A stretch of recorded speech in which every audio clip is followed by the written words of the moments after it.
आज हम बात करेंगे रैम स्टिक्स के ऊपर, जो कि है single channel versus dual channel. क्योंकि पिछले वीडियो में आपने पूछा था कि सिंगल चैनल और डुअल चैनल के बीच में क्या फ़र्क होता है, और डुअल चैनल में अगर हम स्विच करें तो क्या होगा, हमारे FPS बढ़ेंगे या नहीं बढ़ेंगे, ऐसा कुछ आप लोगों ने पूछा था। तो इसी टॉपिक के ऊपर आज हम बात करेंगे। अब सबसे पहले जान लेते हैं कि सिंगल चैनल और डुअल चैनल होता क्या है। तो सबसे पहले बात करते हैं अभी सिंगल चैनल क्या है। मान लीजिए अगर आपके मदरबोर्ड में दो ही स्लॉट्स है, ठीक है, और आपके पास एक रैम स्टिक है, और वो रैम स्टिक चाहे 8 GB का हो या फिर 4 GB का हो, उससे फ़र्क नहीं पड़ता। अगर वो एक सिंगल रैम स्टिक है तो इसका मतलब आपका जो कंप्यूटर है वो सिंगल चैनल में रन हो रहा है, यानी कि सिर्फ एक ही रैम और एक ही स्लॉट में काम कर रहा है।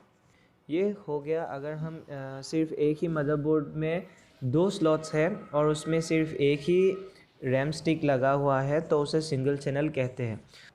और अगर हम दूसरा मदरबोर्ड लें और उसमें 4 स्लॉट्स है और अगर हम उसमें सिर्फ एक ही रैम स्टिक यूज़ कर रहे हैं तो उसे भी सिंगल चैनल पे रन करना ही बोलते हैं।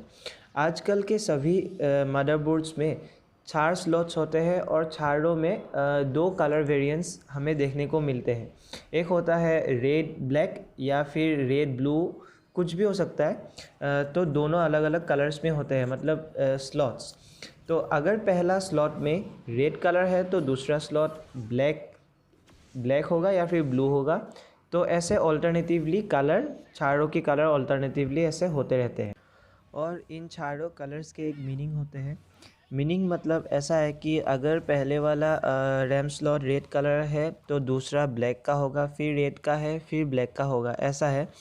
तो अगर हमने पहले स्लॉट में एक रैम स्टिक पुट किया ब्लैक में मान लो, फिर उसके बाद जो रेड आते हैं उसमें हमें नहीं पुट करना है, फिर से हमें जो ब्लैक मिलता है उस पर पुट करना है। मतलब ऑल्टरनेटिवली हमें रैम डालना है।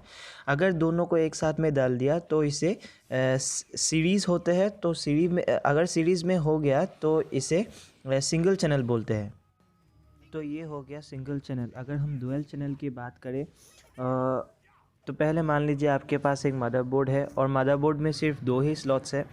तो आजकल के नए मदरबोर्ड्स क्या है, अगर दो स्लॉट है तो इसमें डुअल चैनल ही सपोर्ट करेगा। अगर आपके पास 4 के स्लॉट है तो पहले वाला रेड में लगा दिया एक रैम स्लॉट, तो उसके बाद जो ब्लैक आते हैं उसमें नहीं लगाना है, फिर से जो रेड आता है उसमें लगाना है।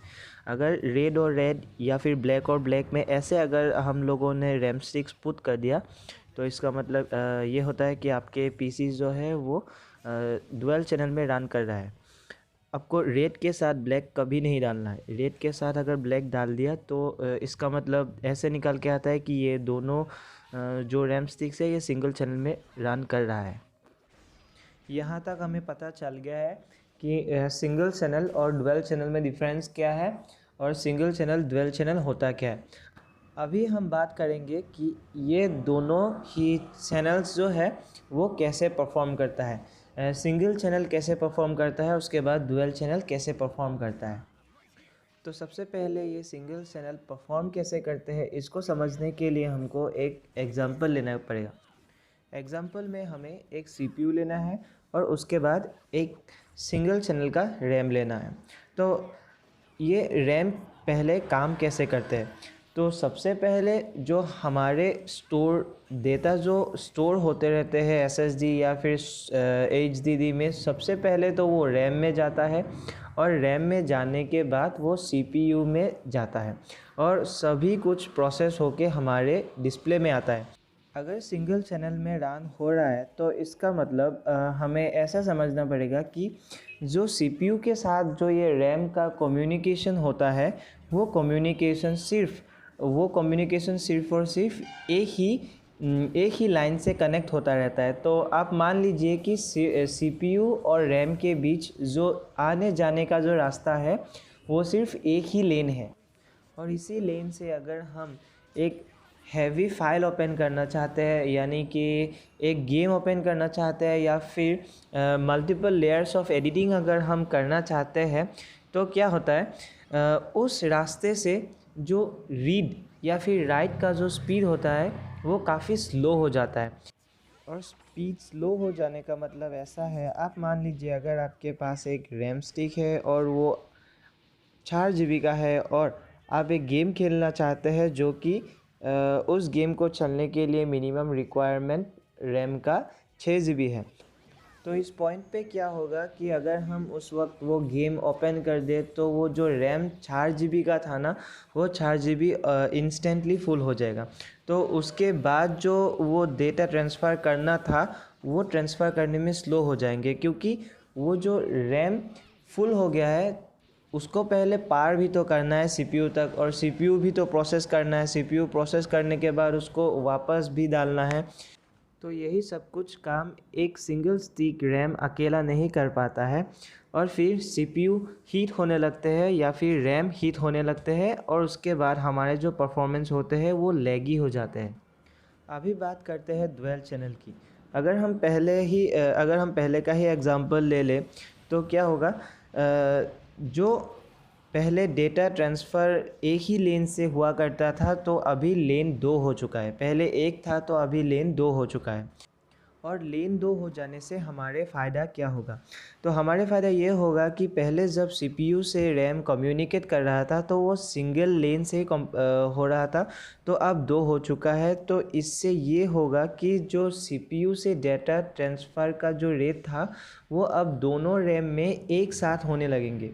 तो इसका मतलब वो जो काम है, वो जो काम पहले एक सिंगल रैम स्टिक कर रहा था वो अब 2 रैम स्टिक्स एक साथ मिल बांट कर करेंगे। तो इससे क्या होगा, हमारे जो ट्रांसफ़र डेटा होने का टाइम था वो घट जाएगा, और उसके बाद हमारे रैम भी ज़्यादा स्पीड खाली होने लगेंगे, और फिर जो दूसरा डेटा ट्रांसफ़र होना था वो जल्दी से अब हो पाएंगे। तो अभी बात करते हैं एफपीएस की। एफपीएस बढ़ जाते हैं, हाँ एफपीएस बढ़ जाते हैं अगर हम डुअल स्टिक में रन करते हैं। तो एक सिंगल स्टिक अगर हम 8 GB का रैम ले और उसके मुकाबले अगर हम 4 GB का रैम स्टिक ले तो ये जाहिर सी बात है कि जो डुअल चैनल का पीसी है वो ज़्यादा एफपीएस देंगे, क्योंकि ये मैंने पहले ही एक्सप्लेन कर दिया है कैसे सिंगल चैनल डेटा को ट्रांसफ़र करने में टाइम लगते हैं और डुअल चैनल को कैसे एक मतलब मिल बांट के करने में टाइम लगते हैं। तो जितनी जल्दी डेटा ट्रांसफ़र हो पाएगा उतना अच्छा हमें एफपीएस मिलने लगेंगे। तो किसी ने ये भी पूछा था कि अगर हम दोनों अलग अलग फ्रीक्वेंसीज़ का रैम ऐड कर दे तो क्या होगा, या फिर दोनों अलग अलग साइज़ का हम रैम ऐड कर दे तो क्या होगा। पहले हम बात करेंगे अभी रैम के साइज़ के बारे में। अगर हम एक 4 GB रैम के साथ एक 8 GB रैम स्टिक लगा दे तो क्या होगा। तो होगा ऐसा कि हमारे रैम का जो साइज़ है वो बड़ा हो जाएगा, लेकिन उसका जो स्पीड है ना, उसका जो परफॉर्म करने का या फिर राइट करने का जो स्पीड है वो अच्छे से दोनों रैम्स के साथ सिंक नहीं हो पाएगा। तो इससे आपका एफपीएस बढ़ेगा, हाँ एफपीएस बढ़ेगा, लेकिन दो डुअल चैनल अगर सेम साइज़ का हो तो वो सबसे ज़्यादा बेहतर परफॉर्म कर पाता है, ना कि दो अलग अलग साइज़ के रैम हो। तो अभी बात करते हैं फ्रीक्वेंसीज़ के। देखो, अगर आपके पास पहले से 4 GB का रैम है और अगर आप 4 GB का रैम यूज़ करना चाहते हैं तो इसमें कोई बड़ी बात नहीं होगी।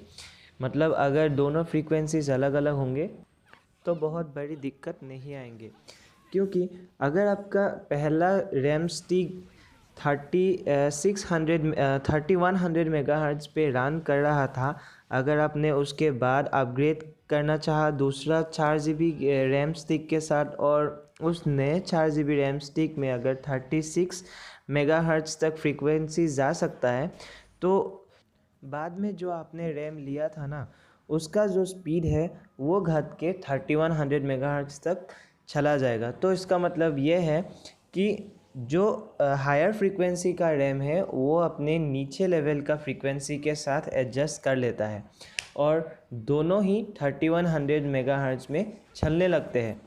तो इससे अपने दोनों ही रैम में कोई हार्म नहीं होता और दोनों अच्छे तरीके से चलते हैं। और अलग अलग फ्रीक्वेंसीज़ के रैम होने से परफॉर्मेंस में कोई इफ़ेक्ट नहीं होता। तो मैंने आपको बता दिया कि अभी अलग अलग मेगाहर्ट्ज़ के रैम लेने से क्या होगा, अलग अलग साइजेस के रैम लेने से क्या होगा, और सिंगल चैनल और डुअल चैनल होता क्या है। तो बस आज के लिए इतना ही। वीडियो अच्छा लगा तो लाइक कर देना और चैनल को सब्सक्राइब कर देना। मिलते हैं अगले वीडियो में, तब तक के लिए बाय बाय।